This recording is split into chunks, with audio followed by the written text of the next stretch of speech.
Osio Nagad, Jennifer Loren, Dawado. Hello, everyone. I'm Jennifer Loren, Cherokee Nation citizen and host of Osio, Voices of the Cherokee People. Welcome to Chalagi, wherever we are. In today's episode, we'll explore the historical and contemporary roles that our traditional games play in Cherokee culture.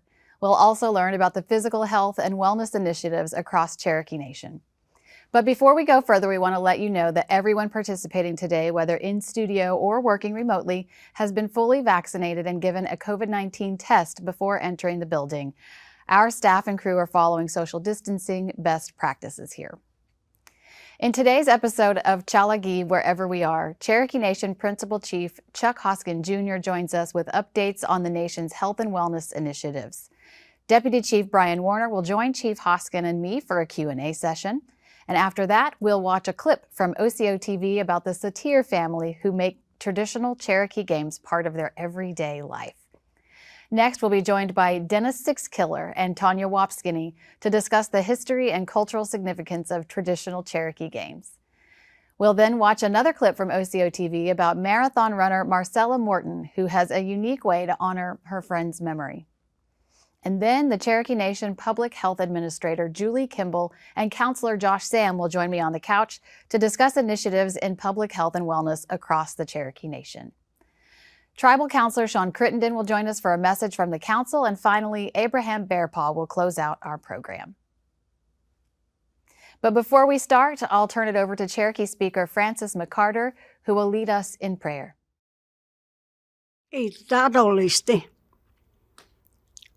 Edorakolande he ale ogistelis gitchagawi kohes igesa ordele helik nel kane hesta hel igatsant ale ostis giaten hito edor ale negata tane hanjalak ayelikesa edor kan gesa negastio ulstel dochtige ojijalak no jia edor Skijust ijale eliche.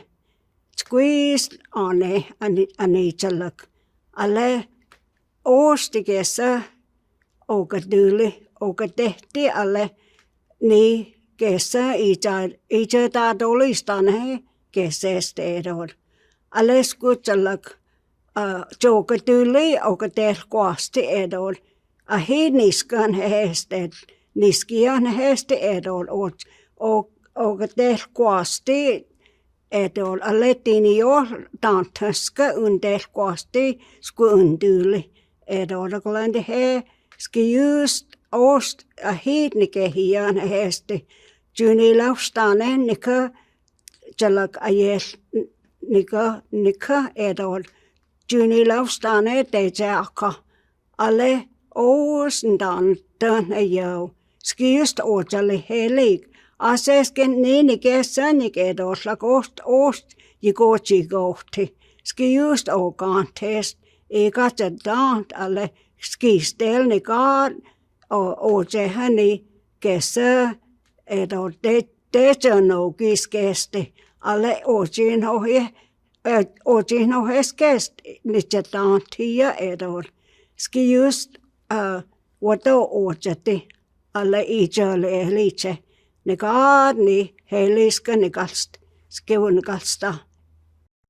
Our Father in heaven, we come in the name of the Lord Jesus. And we thank you, Lord, for this opportunity that we have, that we can come together and pray. Thank you, Lord Jesus, for all that you do for us and everything that goes on in Cherokee Nation to benefit the Cherokee people. We appreciate all those that you have in place, Lord, that have a part in it, Father. And if it was not for you, Lord, there would be nothing good. But, Father, you give us good things, and we thank you for that. We praise you for that. In Jesus' name, amen. Wado, Francis. I'm now honored to introduce my friend and Principal Chief Chuck Hoskin Jr. for his remarks. Chief?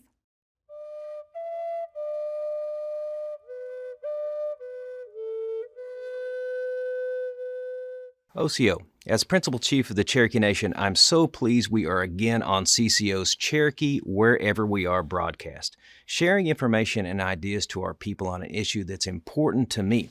It's important to me as a public servant of the Cherokee Nation, important to me as a husband, father, and grandfather, and that's physical and mental wellness. It's also important to the people around me, including Deputy Chief Bryan Warner and the First Lady of the Cherokee Nation, January Hoskin. They are both exceptional at looking at the issue of wellness and thinking outside the box for solutions and ideas that can serve our people today, as well as in the years to come.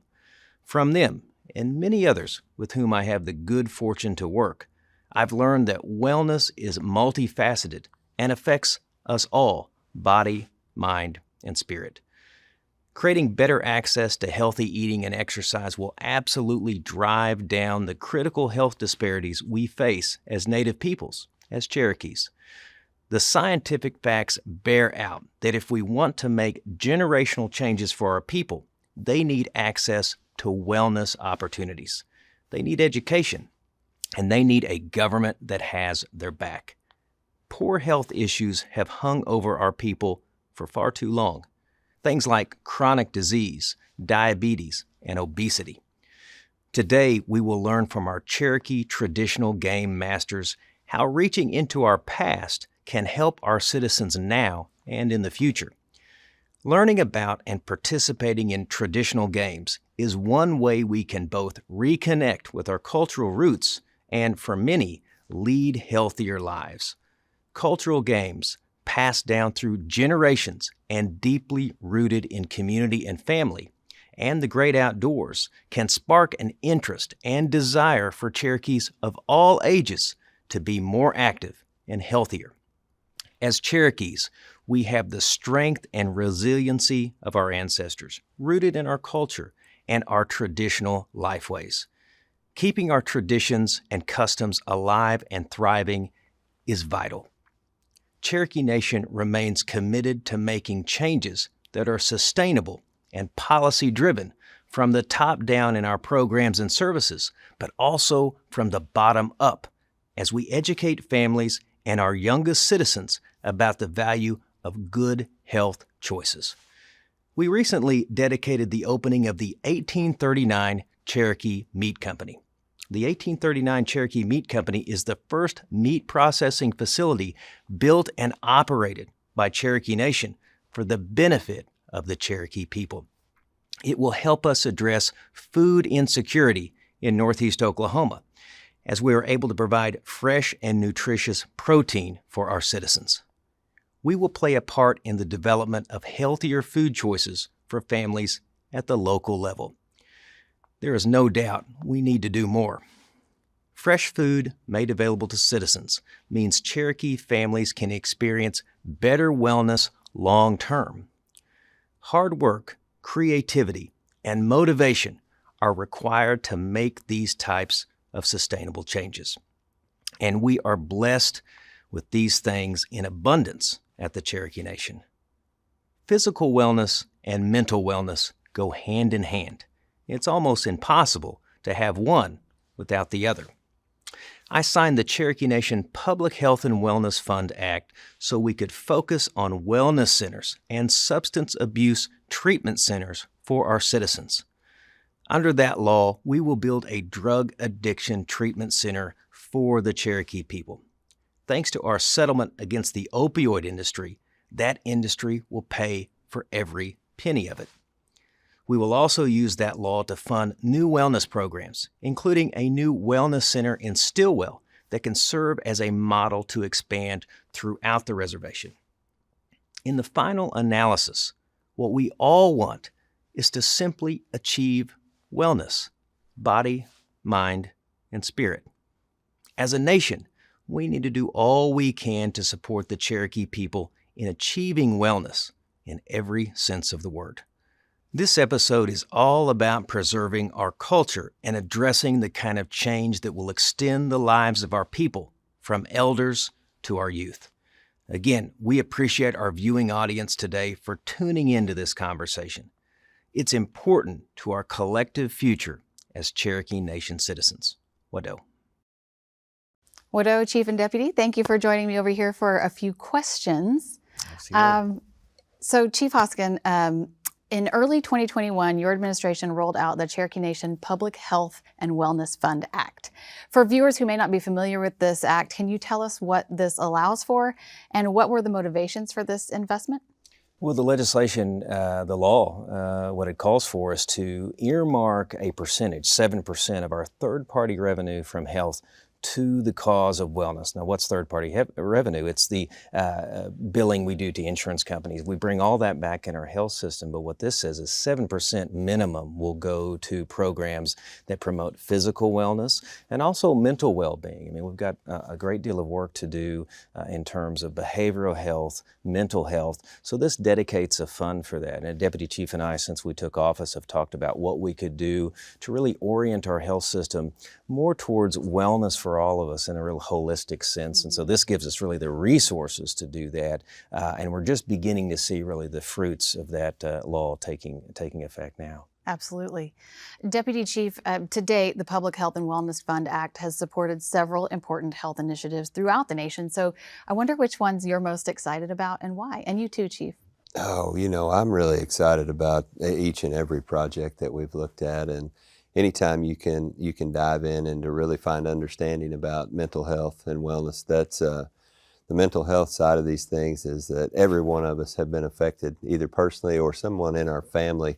So those projects, we find those near and dear because that's the other side of the coin that we want to help people find, that we're the good side of life and living happy and in a holistic way that we approach this. But another piece of this, Chief mentioning about the funding mechanism, I often say it, we hear this all the time, how can I give back to my tribe?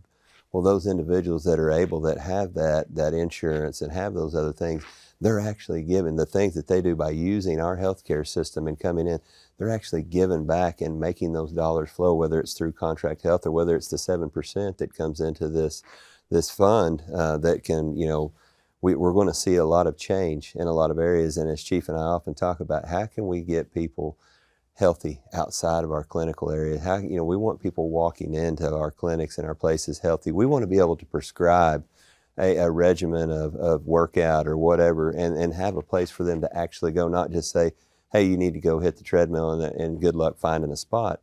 We're trying to find those spots and build those spots in our Cherokee community. So that's something that's important. It's really that holistic approach that Yes. we all hear about. This is it, Right. in motion, right? Right. Yeah. Well, and it starts at the beginning. It starts with people that are taking those benefits that they have from their job, whether they work at the Cherokee Nation or somewhere else, utilizing our healthcare system, all the way to finding that little kid that for the first time that's going in and, hey, there may be a way that we can tailor some after-school projects in some of these wellness centers, and they get to watch their mom and dad be able to work out. Their mom and dad's watching them learn more about their culture. I mean, the sky's the limit when you really think about these things. The things that I'm most excited about is you look at this Health and Wellness Fund Act and you start to realize that it's generating on an annual basis tens of millions of dollars. That means we can construct things that we didn't have before. So a new wellness center in Stillwell, and that'll be coming online in a few years. And then we start thinking about how can we scale this up so that we're doing either programming or real facilities within reach of all Cherokees within the reservation. So I'm excited to see that it's not just dollars. These dollars are turning into real opportunities to go get well, whether it's through nutrition or whether it's through access to exercise. And then, of course, there's a whole other element of mental wellness that's important. Absolutely. So switching gears a little bit, unfortunately, many families across Cherokee Nation and really across the country, they've been deeply impacted by the opioid crisis. So what efforts has your administration spearheaded to combat that? And are there things that at-large citizens living outside the reservation can do to maybe support those efforts? Well, first of all, what we've tried to do is to remove some of the stigma by talking about it. I mean, a lot of families are suffering in silence. A lot of people are living in the shadows in terms of their own struggles or the struggles of their families. And as Deputy said, it's affecting every one of us. So here's what we've done. The Public Health and Wellness Fund Act, we actually amended it earlier this year, and we captured the opioid settlement dollars that we achieved because we took the opioid industry to court. We still have some aspects of the industry in court, but we've achieved some settlements. We've locked down those dollars so that the first drug treatment center we pay for under that law is actually going to be paid every penny by the opioid industry, which I think is a measure of justice. We're doing other things. We're pursuing federal grants that allow us to do medicine-based treatments that's coupled with some counseling locally.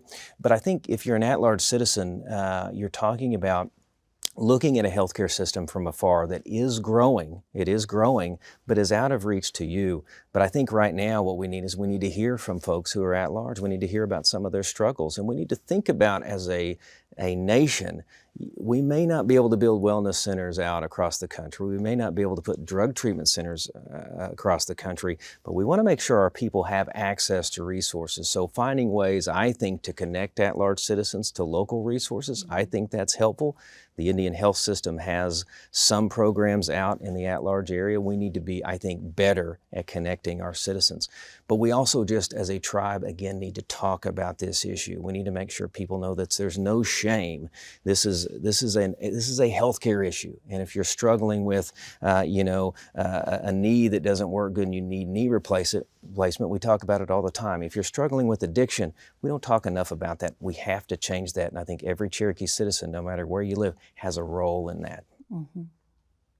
Is there anything you want to add to that? Well, I think, as Chief is covering a lot of different things, and when you look at mental health, I think that having that understanding of what is the care involved with this, and something that we've been very interested in is that we looked at our experts that work for the tribe and work outside of our tribal healthcare system about that continuum of care. That first step is when an individual, we find a lot of our tribal counselors, they get these phone calls. A lot of our healthcare workers get, when an individual is ready to get treatment and seek treatment through substance use disorder and other things, it's time now to strike. And usually that first step is that detox step. And then that middle part is that residential living facility. And then after that, Chief's been very adamant about that transitional piece to where, almost like our reentry program, where we help reintegrate these people, and because they found their dignity, they found their self-worth along this continuum of care. But that middle piece is something that Chief and I have been really working on a lot to go out and visit. I know we visited a number of facilities that are out there in existence, and trying to figure out and tailor and listen to the individuals that are experts.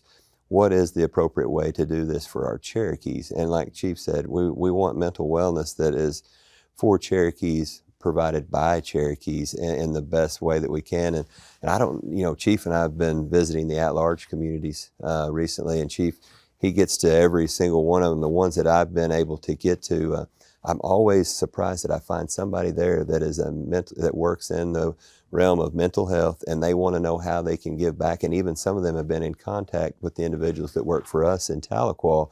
And so I start thinking about telemedicine and telehealth, because right now our education department, through our scholarships, we've scholarshiped more students this year than ever. About 339 of those are in that pipeline to find to get a degree in the behavioral health realm. And so that's very important that we continue to pipeline those students to that, but we've got to see them all the way through and close that loop and get those individuals graduated, get them into our system, whether it's within the Cherokee Nation or within the boundaries of the Cherokee Nation reservation. Absolutely.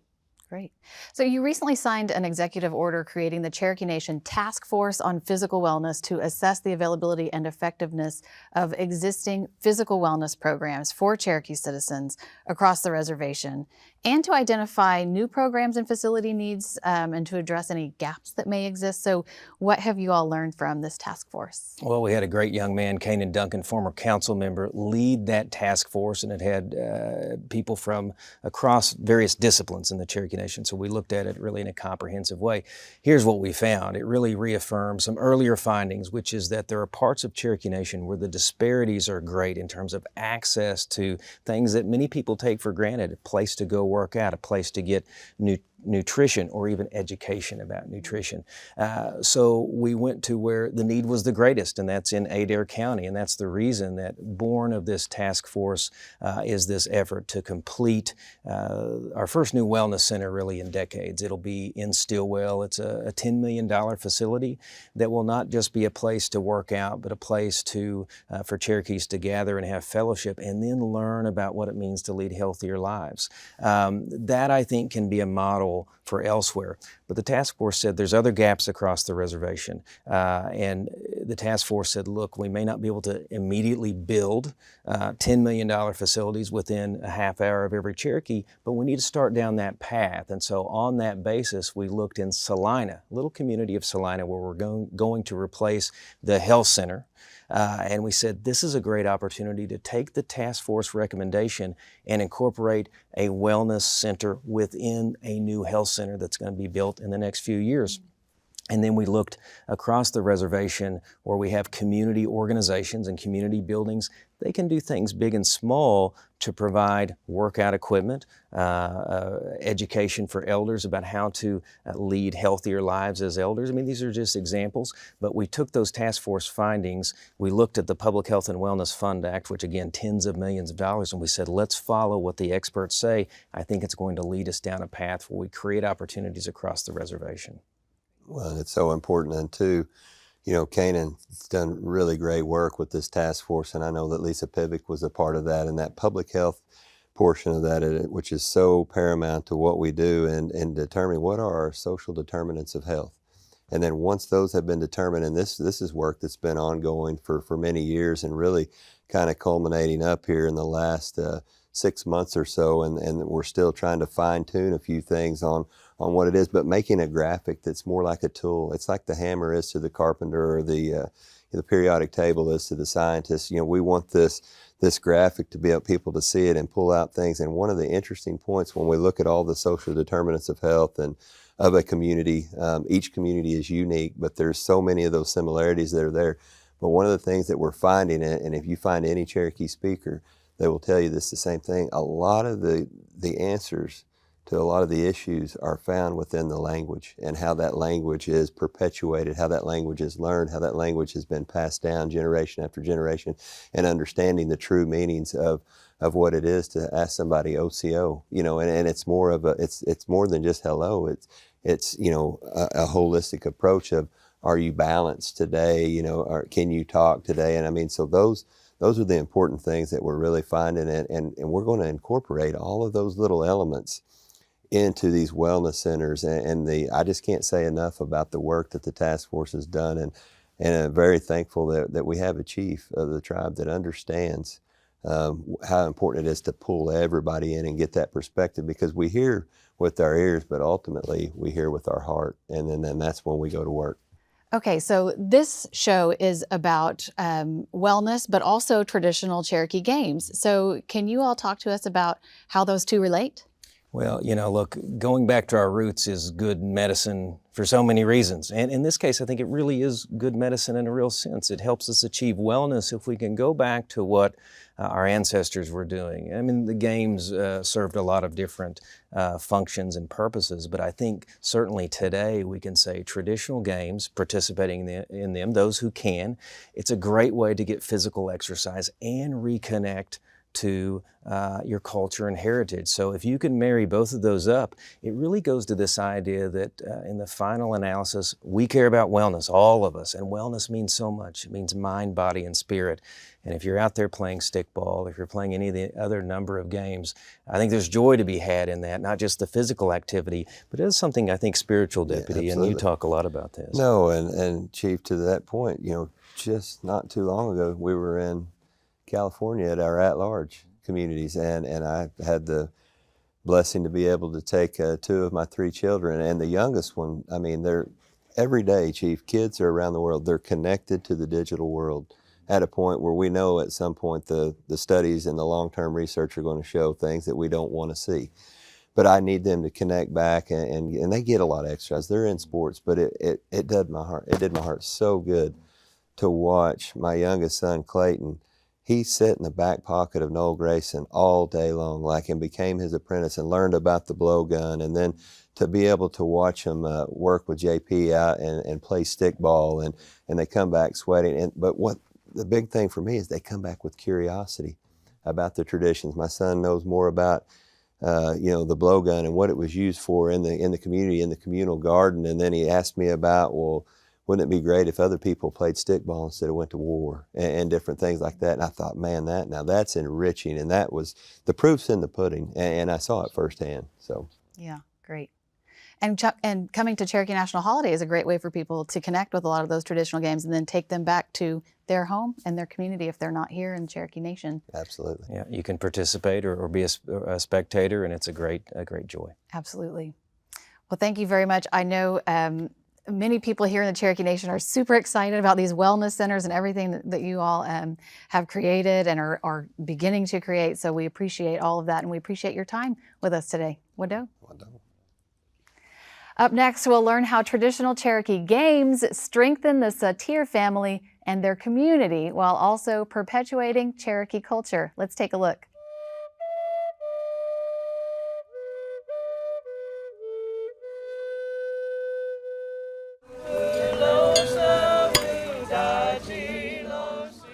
The big reason why I participate in the games is for my kids, is because I want them to be able to make a connection with their culture. These games are tied to actual functions in a village. Cornstalk is a war game. Tomahawk throw is the same thing. You have to be able to hit something, that may be beyond your reach. The blowgun was used for small game, squirrel and rabbit. Survival. Chunky is a spear game. It is the oldest game that we play. It's fun. It's competitive. But I'm hoping that it sparks the curiosity of my kids to be able to delve a little deeper. Isabel has expressed interest in learning the language. Hopefully Ferris will follow along and try to do some of the same things. I just want them to be curious and to be able to ask questions and to be able to know where they're from. We've been going to the games probably the last 4 years, pretty solid. First it was by myself, and then brought the kids with me, and it's an opportunity for us to do some things together. Now, of course, they were better at it than me. That's usually the way it works. Isabel was involved with archery in schools, and she was actually a state champion as a sixth grader. So she did very well in the archery part of it. Isabel's been able to win the Cherokee National Holiday Tournament a couple times, and Ferris has won it a couple times in archery and blowgun, and Isabel won it in blowgun whenever she was a child, and now she's old enough where she has to compete with the women, but she's still good from the basics that we were able to teach her. Ferris is, the last couple of years, he's kind of come into his own. He was runner-up at Cherokee Holiday last year and everything. So he was second in cornstalk, he was second in blowgun, he was second in chunky. 46. Yes. Ferris. Blowgun-wise, he hadn't been beaten in a while. During the community game season, we usually practice maybe about once a week, and it's right here in our front yard in Chickasha. So we live here in the middle of town, and don't have a whole lot of space, but we make it work. Hey, don't blow out the side of your mouth. Turn your neck. Right in the middle. There you go. Oh, look at that! You beat your old man. That's not funny. It kind of is.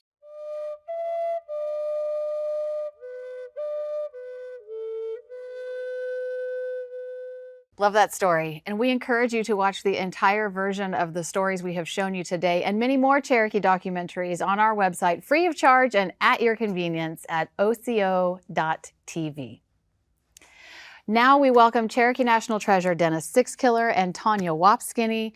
Dennis is a Cherokee speaker and the longtime host of Cherokee Voices, Cherokee Sounds Radio, and is now on the internet as well with that show, as well as a champion of our ancient marble game. Very cool. And Tonya Wapskineh is the director of Native American Primary Care Center of Excellence with Oklahoma State University Center for Health Sciences. Wado, thank you both for being here today. I'm excited for our conversation. So I want to start by asking each of you a little bit of history about our uniquely Cherokee games. So Tonya, I'll start with you. When most people think of traditional games, they think about stickball. So what can you tell us about the history of stickball? So the way that I was introduced to stickball, which is Jodi, which means to wrestle, was done through a social game. And then after being part of the stickball community, I learned that there's tons of different variations of stickball, that not just with Cherokees and Eastern Band Cherokees, but even other tribes that were within the southeastern location of Oklahoma. So basically it was there to settle disputes. So then our tribes and our tribal towns, we didn't have to go to war, because when you went to war, then you would lose a lot of your men, and that was something that, nobody wanted to happen. So by playing stickball, they were able to settle certain arguments or things that happened back then, and then they, people did lose their lives, but not to the rate of what a war would do. And today it's played more as a social game. So yeah, it's today we do social game within some of our ceremonial grounds, and that's one of the things. Traditionally, it's man on man, and the women kind of are just there to take care of the men, if something should happen. But it is a ceremonial game. It's done spiritually. When they would begin to prepare to play stickball, then it's almost like they were preparing to go to war, the same things that they would do before playing both or going to war. Present day, it has changed a lot, especially since removal. Eastern Band does still play a way that Cherokees would play now, but since we moved here to Oklahoma, we lost a lot of that tradition, a lot of the things that came with that game. So the social games now are played at ceremonial grounds. They're also played at schools or just different events or functions. People even play them, in their communities or within their families. During Cherokee holiday, we do the social stickball, but then we also started doing a tournament, which is a 12 versus 12 tournament. So you basically have 12 players against the other 12 players and kind of play in a bracket play. And then men and women. Yeah, this year, sorry, 2022 is the first year where we did co-ed. And it was a lot of fun. And we had the opportunity to have more funding for the games. So it drew a lot of people in, and we were able to really talk about the history of how the games played and to see all the variations of Mississippi Choctaws and Chickasaws, and some Creeks still don't really play it that way. They really keep it ceremonial, and that's probably as close as to what our stickball game was, is the ceremonial way. Yeah, great. Thank you very much. Dennis, switching to you, you've been playing Cherokee marbles for a long time, and some people watching today may have heard of marbles, but perhaps not Cherokee marbles, right? So can you tell us what Cherokee marbles is and how it's played? Maybe show us some of those also. Sure, okay. A long time ago, well, when I first began, it's 1970, 71 actually, when I first began. But when I was first introduced to it, my uncle tried, but I wasn't interested. I was just a kid then, so I wasn't really interested. But Cherokee marbles are, matter of fact, our own people used to make their own marbles out of a rock. It was actually a limestone, and it turned to a marble. But back then, they would just kind of chip their own way, and because this old man I interviewed one time, he said when they played back then, they would have a marble, but then while there was not, when it was in their turn, they'd be over on the side trying to make another marble in case they would break the one. they broke while they was playing, so they have another extra one. But yeah, Cherokee marbles is a good game, and actually today we don't make our own marbles. We don't use our stone marbles. We kind of went modern, billiard balls. It's a 9-ball right here. Then also, we have an oversized cue ball. But we kind of did away with them too. So now we have a gigantic marbles. We use some this size right here. So that's what we play with now. And it's a fun game. It's a real good game. I'm interested in. I like to play it because it's outdoors and so forth. It's a good game. And it's an incredible, to learn how to play marbles, it's not a super simple game, but it is. Can you just give us some of the basics of like it's outdoors on a court, yeah. Actually, it's play on the ground, it's outdoors, and we have 5 holes. Actually, I have a diagram of it and everything. And the holes are probably about 35 to 40 feet apart. The holes are in there, 5 holes, about 4 in a row, and 1 to the left or to the right. It doesn't really matter, but you have 5 holes. And sometimes we play tournaments, two on two, or 3 on 3. Now during Turkey National Holiday, we do 3 on 3 with 1 substitute if they need it. But then if you want to play a game, or like we do on the weekends and the Thursday nights, sometimes there's 8 or 9 people on each side, and sometimes you lose track of this kind of stuff, But yeah, and everything we do is it's thrown underhanded. Not sidearm, overhanded, but it's straight under.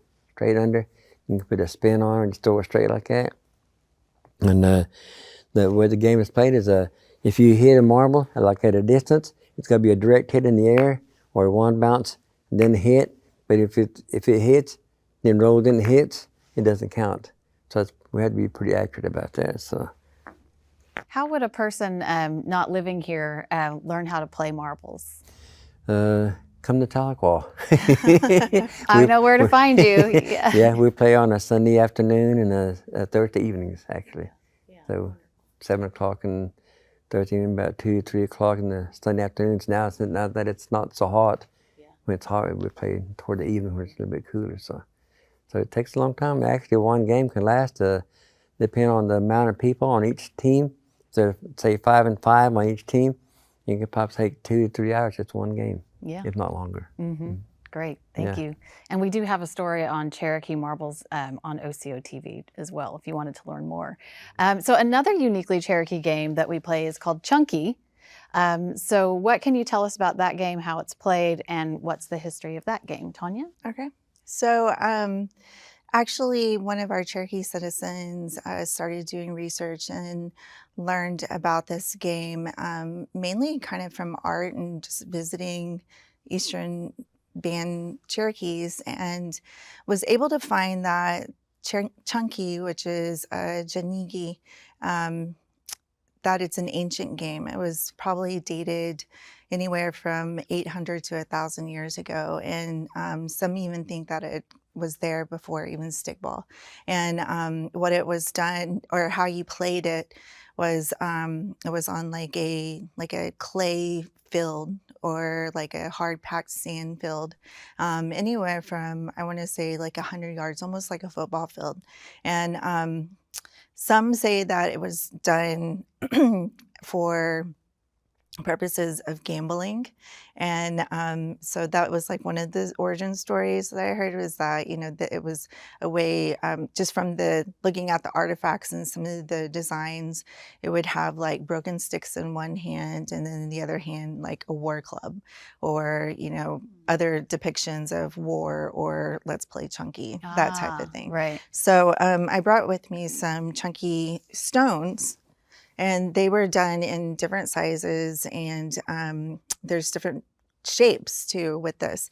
So what it would do is, it was between 2 different players, and the roller would roll this along the clay yard, Chunky yard, and then the 2 players would try to aim for the Chunky stone without actually touching it. As it's rolling. As it's rolling. Well, they can throw, the way that we play now, you can't throw it until the stone is released from the roller's hands. But you don't want to roll it, you don't want to throw anyways, because you want to see where the stone's going. Yeah. So both players would then throw their spears, and whoever landed close to the stone without touching it was the person that would get the point. So present day, how it's kind of developed is that it's played in schools, even like our cultural center, heritage center, our CCO programs, and other places. They will play with children or even whoever, students, would where multiple players will throw at the same time, just because it's easier for a bunch of people. During our native games, we do competitions between man versus man, woman versus woman, and then we also do games for the youth. And those are kind of combined. But we go to 11, and then it's played in a tournament style as well. So you mentioned the traditional games, and you've been instrumental, Tonya, in organizing traditional games throughout Cherokee Nation and at holidays. So can you tell us how people can get involved in participation in traditional games? Yeah, so at the time I started working with Chunky and Stickball, it was pre-COVID, so there was a lot of things for us to do. We would play in the communities every third Saturday leading up to the Cherokee holiday, and so we would be in different parts of the tribal jurisdiction, and then whoever placed first, second, or third would then go to the Cherokee holiday and compete Labor Day weekend for, whoever was the best, player in a certain game, like marbles, horseshoes, cornstalk shoot, hatchet throw, and then also chunky. And so now, post-pandemic, we actually haven't been able to do the community games. And so we did do them during the Cherokee holiday, and people were able to participate. For those people that want to learn, there's things that are on YouTube about it.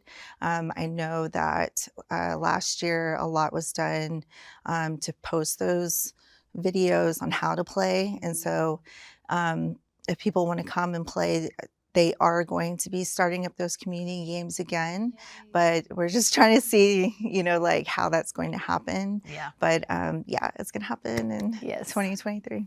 Yay, very exciting.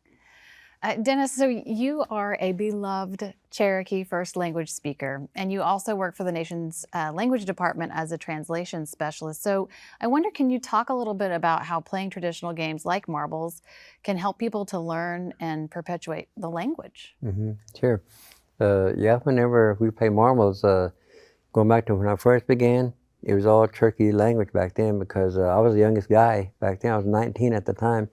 Then I had my uncles and their friends and playing, but we was all talking Cherokee back then, but it's not like that now. And right now, when we play, it's probably maybe about 3 or 4 of us can talk Cherokee, but the rest of them can't.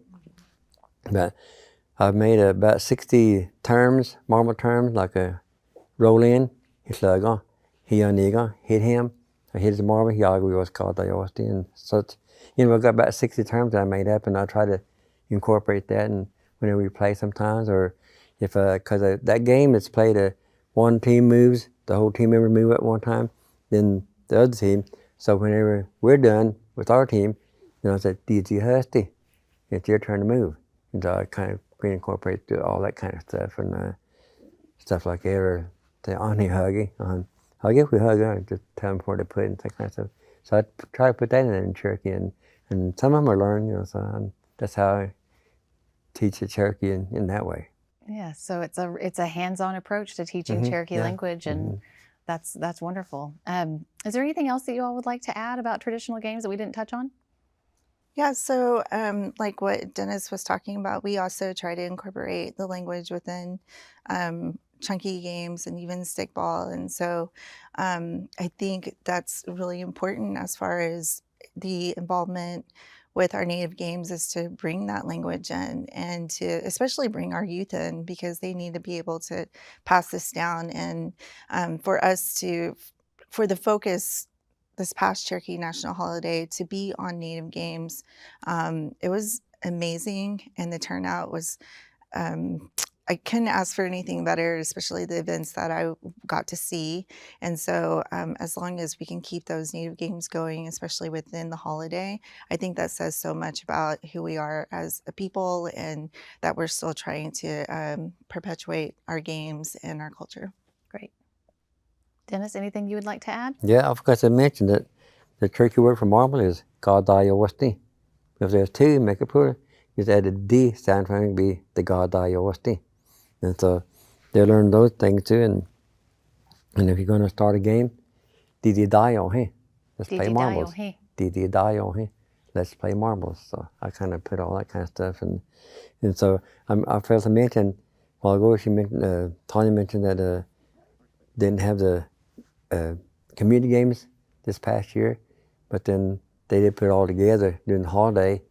And there was 2 winners and 2 losers came to Cherokee Nation at the Heritage Center this year, and they competed with one another, and they had a tournament there too at the old Heritage Center, and they played there. And I didn't play this year, so maybe next year, I don't know. And while ago you mentioned a champion, I'm not a champion, so I just play. Okay, yeah. I just play. I understand. All right. Well, thank you both so much for being here, and we appreciate you sharing all of this about traditional Cherokee games. Not only how to play them, but also how it perpetuates our rich culture and language. So, wado. Wado. Up next, Marcela Morton shares the inspiring story about how she took control of her health and became a marathon runner as a special tribute to her best friend. Take a look.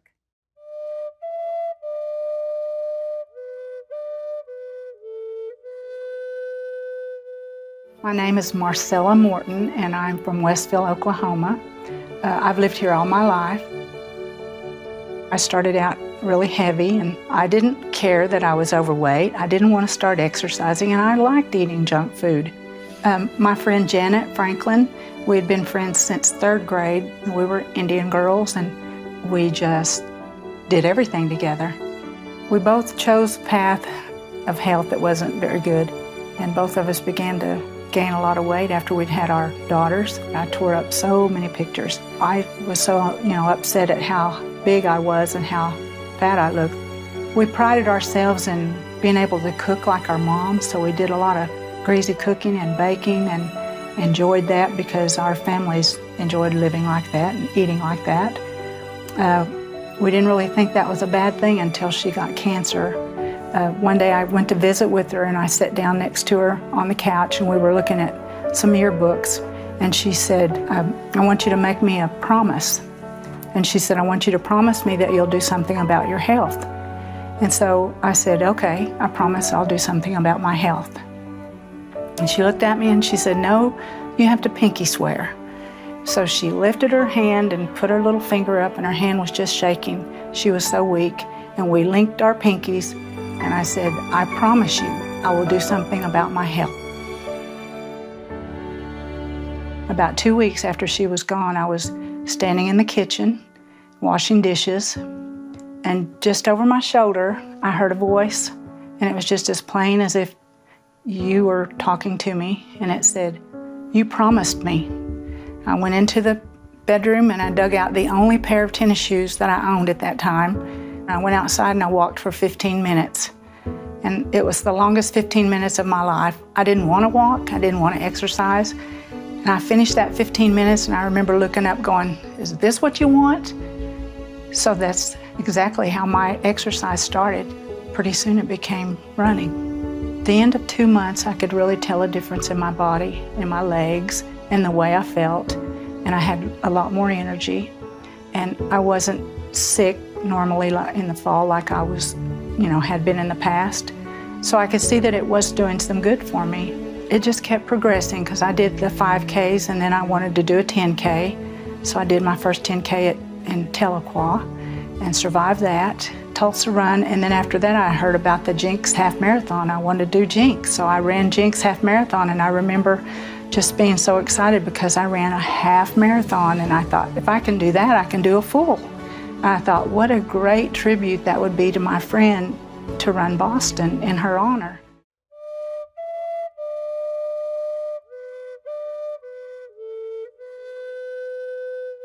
Well, that clip, along with the entire story on Miss Marcela Morton, can be viewed on OCO.tv. Okay, we are joined now by Julie Kimble, Public Health Administrator with Cherokee Nation's Public Health Department. Also joining me is District 7 Tribal Counselor Josh, Sam, Councilor Julie, thank you so much for being here with us today for our discussion about physical health and wellness. We've talked a little bit with Chief and Deputy Chief about this topic. It's so important. And I find it very timely as I have children who are constantly on their tablets, you know. So Julie, let's start with you. Your department implements some really exciting health and wellness projects across Cherokee Nation. So can you tell us maybe which project you're most excited about and why? Yeah, I think what I'm most excited about is the new Stillwell Wellness Facility. And Josh and I we both live in Stillwell. We're from that community. And so that's really exciting to me because we're going to be able to have a facility that's going to increase access to physical wellness to our community. And it has the potential to really just change lives there. Some things about the Wellness Center that excite me are the teaching kitchen, which is going to be a place where people can gather and they can prep foods and share foods with one another. And then also, really, it's more about sort of the gathering space that Chief and Deputy Chief and the task force prioritized in the space. And it's a space in the front of the facility where any of our community can come and they can sit down and drink coffee together or play pool, really just connect with each other as Cherokees. And so even if they don't use the fitness part of the facility, they can come and kind of be together and connect. And really, that's what it's about. It's a holistic approach. It's not just about physical wellness or mental wellness. It's about connection and really helping our community with whatever their needs may be. And so having a space for that, for them to come to, is really exciting. I think one major component of that is a cross-collaboration kind of expectation that we're going to have at the facility. And so if a community person needs to get a job or apply for a job, we're going to work with career services to bring them to that space to talk to them and to do that. And then, of course, they can work out and take group fitness classes and do that for physical wellness as well. So that's what I'm most excited about. Yeah, that sounds very exciting. It's so easy for people to get sort of siloed off with technology, and just being able to gather is so important. I love that. Councilor Sam, you grew up in Adair County, Stillwell, which is home to that new Health and Wellness Center. So what do you hope the new Wellness Center will do to benefit the people of Adair County and other communities across the reservation? Yes, I'm very excited. As Julie said, it's going to create an environment, almost a community of sorts because when you look at our culture, our Cherokee people, they like doing things together. Mm-hmm. That's going to create an environment that's a positive environment, a learning environment to help educate from youth to elder how to improve their lives, how to promote that physical wellness, even that mental wellness, because we're doing this together as a tribe. We're doing it together as family, friends, because if growing up in Stillwell, as Julie knows, when we do things together, we normally have more pride into it, and we have a more focus. So this wellness center is hopefully a strong fight to help improve the lives of many Cherokees in our community. Great. Julie, you mentioned that the learning kitchen was going to be a central part of the wellness center. Can you tell us more about that? Yeah, so the learning kitchen, or the teaching kitchen as we like to call it, it's going to be a space where we're going to have a state-of-the-art kitchen facility. And so it's really going to be a place for people to come. And, you know, food is really a connector for our community. I mean, we all connect through food. And so we have so many great cooks in our community there in Stillwell. And so, you know, it'll be a place for people to teach the younger generation how to cook healthy food or traditional foods. We will have a community garden on site. And so we plan to use seeds from the Cherokee Nation Heirloom Seed Bank and to grow some of that. I can see community members going out on the reservation and gathering traditional foods like onion or mushroom and bringing that back in, and again teaching the younger generation and just really everybody that wants to learn how to prepare those foods, and of course get to eat them too, which is the fun part. But it's really going to be a space to do that, and it's really going to be, I think, a really utilized space, not for just the community, but also for our public health educators and our wellness staff to really, you know, teach and learn, and again, be together and connect as Cherokee people. Oh, that sounds amazing. Really exciting. Yeah. So, Counselor, you've been active in youth sports leagues, and whether you've been playing sports yourself or volunteering now as a father, running local youth leagues, what inspires you to do this work in your community, and what changes have you seen over time that maybe encourage you to keep doing that kind of work? Well, like I said, as a father, there's just someone that in the community that wants to promote a positive environment, and no matter what facility it is, like with youth sports, I mean, running a soccer club, it's about developing a space, an atmosphere for kids to have a positive experience, because at the end of the day, our ultimate goal is to have these kids active, have them doing something they love and growing from it, because with sports, the overall goal, depending on how you approach it, is really the activity. It's the physical wellness, it's the mental wellness, because many times you're doing these activities with your family. So your families have a part of that, and their mental wellness or their physical wellness has a chance to improve through these type of environments. And I really have a heart for the youth in our community or in our tribe, because it's building on the resources for them to have a positive experience, or a place to come and just be kids or have fun. And with this wellness center, it kind of goes hand in hand with that same type of goal that I have for our community, is just to improve the resources, improve what we have for our youth and have for our elders. I mean, because we want our tribe to grow and prosper, and normally it starts with what they do as a youth. Mm-hmm. Yeah. And I could see we had a couple of folks on earlier talking about traditional games. I'm assuming they'll have some opportunities to do traditional games and things like that. So that's really exciting. Julie, earlier in the show, Chief Hoskin and Deputy Chief Warner talked to us about the Cherokee Nation Public Health and Wellness Fund Act. So what are some of the uniquely Cherokee aspects of the projects supported by the Act? So, Cherokee language and culture is really the center of everything that we do at Cherokee Nation, and really what we should do through all of our programs at Cherokee Nation, and public health does that. And so anything that we help to design or build, Cherokee language will always be prominent throughout. That's first and foremost. But also, like you mentioned, traditional games and traditional foods, like we talked about, will definitely be part of the design and part of programming. And so if there's space and it allows for it, we'll have stickball fields at the wellness facilities, marble field. The teaching kitchen is going to be a place for traditional foods, and like I mentioned, the community gardens.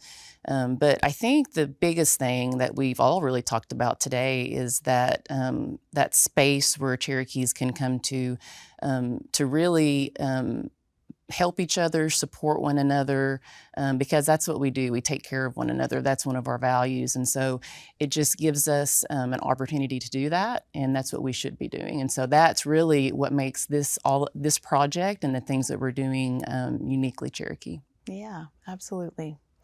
Counselor, we all know that being involved in sports is important for physical wellness for people of all ages. What are some other benefits of being involved in sports and taking advantage of maybe some of the programming that's coming with the community centers, and why should families be more involved in that maybe? Well, I know not every kid plays basketball, plays soccer or football, or just what we label as a sport. With my kids, we support them in any activity they do. My daughter, she does dance, she does cheerleading, she loves those. My son, he really got involved in American Ninja obstacle course race training, and that's something that he just took to. But it helped the whole dynamic of being active and being stronger mentally and physically. And it's carried over because he rotates from football, soccer, basketball, wrestling, and like I said, obstacle course racing. He's just active, and as a family, we love doing that together. I mean, as a family, and sometimes when you see your kids active, to be a example to them, you have to show them that, hey, I'm being healthy too. So within our own community, like Julie said, a lot of what we do is together as a family. With Cherokee people, we do things together, and Cherokees are the most supportive of their family when it comes to sports or comes to any activity they're doing. So that's what I really love to see when families are engaged. And then, like I said, it will help with the overall health of our people. Yeah. Julie, aside from the Stillwell Wellness Center, what other initiatives have you and your team been part of that have helped people across the nation stay healthy and active? So one thing we do at the Mill Seminary Recreation Center, that's really the wellness center that we have there in Tahlequah. There's two things that I think make people more healthy and active, and that's really successful, and that's group fitness classes.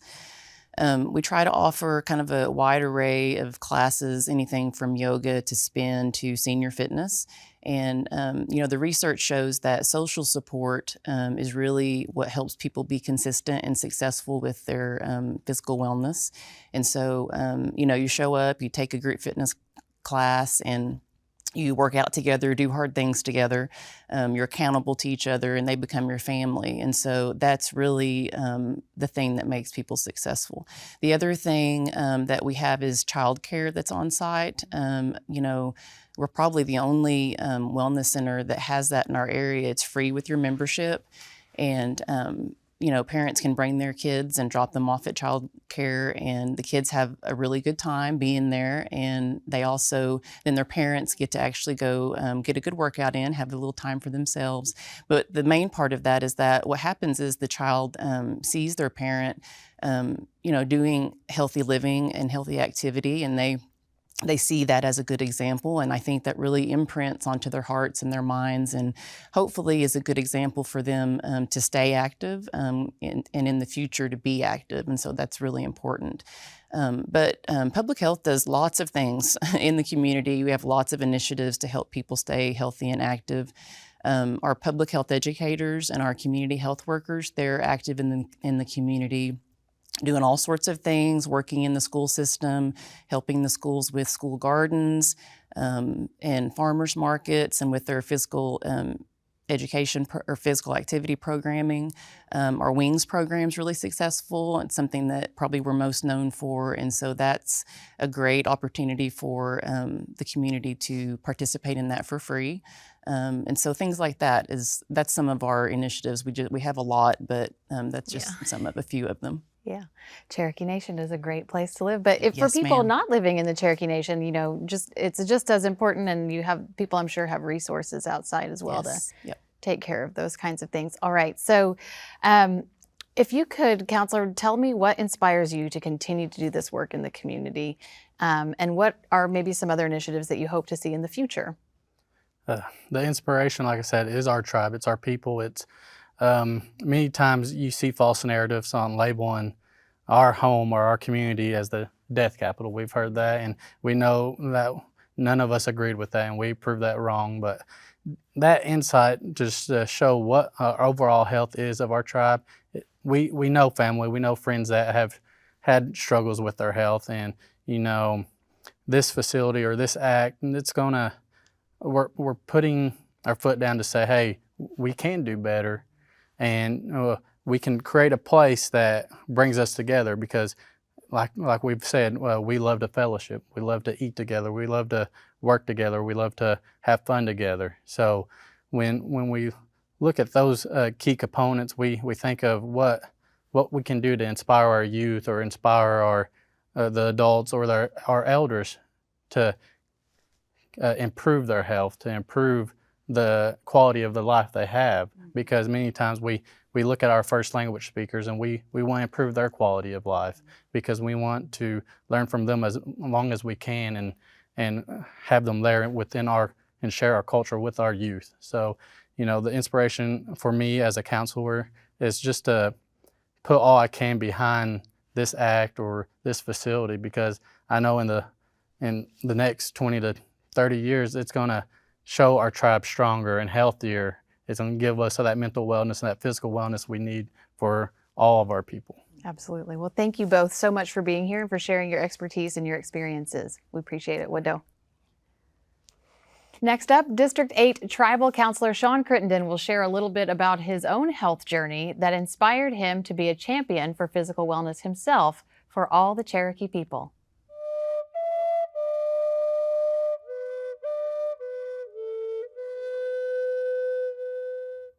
OCO, I'm Shawn Crittenden, Tribal Counselor from District 8 in Adair County. I am blessed to be here today and talk to you about something personal for me and my family, wellness. In the past few months, I've drastically changed my lifestyle and committed myself to healthier living. I had a personal health scare and realized just how important it is for my family and all Cherokee families to focus on wellness. I'm so glad the tribe led by Chief Hoskin, Deputy Warner, and the Tribal Council has made physical and mental wellness such a high priority. One of the best examples in my hometown of Stillwell, where Cherokee Nation is committing a major $10 million investment. Generations of Cherokees in that area will have access to fitness and nutrition education. These will help curb our health disparities for years to come. Health and wellness are the foundation of everything good for our people. As leaders, we know we must invest across the reservation in communities big and small so that our people have an opportunity for good health. And we are doing it across the reservation, Delaware County, Craig County, and Sequoyah County, just to name a few others. It will mean access to mental health programs and the physical health programs. These are important concepts that we need to embrace, because if you don't have your health, what do you have? Fellow Cherokees, I hope you will take my word as somebody who has recently experienced a life and death scare. It's not something I would wish on anyone. There's no greater investment we can make as a people than our health care, and you can be proud of our government for continuing to make it an essential priority. Wado. Wado, Councilor Crittenden. Now Cultural Outreach Officer with the Cherokee Nation's Community and Cultural Outreach, Abraham Bearpaw, will deliver our closing remarks. Abraham? Sionagad. My name is Abraham Bearpaw, and I'm the Cultural Outreach Officer for CCO. We have heard from several speakers today who have provided great information about the importance of practicing physical wellness. Cherokee people have long understood the connection between our physical, mental, and emotional health. Cherokee people put such a high value on physical wellness that we even incorporate it into our ceremonies. When we go to our ceremonial grounds, we always play stickball before we eat and dance. Elders taught me that stickball and fellowship was just as an important part of the ceremony as the singing and dancing. Stickball involves a lot of running and chasing and laughing, and was a way for our people to have fun, settle disputes, and maintain our physical wellness. This physical activity was incorporated into our ceremonial life because our ancestors understood the benefits of being physically active while having fun. Cherokees are practical people, and our cultural teachings continue to be passed down because they help us to live a fulfilled life of wellness. Another Cherokee teaching that can aid us in our physical wellness journey is self-compassion. I came to learn about self-compassion through traditional teachings which stress the importance of treating ourselves in a good way. This is a skill that can be learned. However, it must also be practiced in order to produce any measurable benefit. Talking to yourself in a good way, treating yourself with kindness, and forgiving yourself will help you to reach your goals faster. I incorporate self-compassion into my physical wellness program in a few ways, and it really helps me. I no longer get down on myself if I miss a workout because of work or family obligations. I also take the better-than-nothing approach to my workouts. If I do not have time for a 30-minute workout, then I will work out for 10 minutes or even 5 minutes, because something is better than nothing, and it is okay to not be perfect. We are all doing the best we can, and we have to give permission to ourselves to make time for our physical wellness, because we deserve to feel good and be healthy. Some of the best ways to practice physical wellness are playing traditional games, practicing self-compassion, getting 8 hours of sleep, drinking plenty of water, eating healthier, getting the recommended amount of exercise daily, and attending all of your doctor's appointments and checkups. So, now that we know more about how to improve our physical wellness, we have to give ourselves permission to do it. I know that you are busy. However, in order to take care of others, we must first take care of ourselves. You deserve to feel good. You deserve to take time for yourself and your wellness. I know that it is challenging, but through the initiatives that our tribal leadership have enacted, and by continuing to support one another, we will become a healthier nation. And now, Cherokee National Treasure Tommy Wildcat will end our program. So until we see each other again, bueno.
Đó đã có hay là có tên nhà bây giờ để cho cái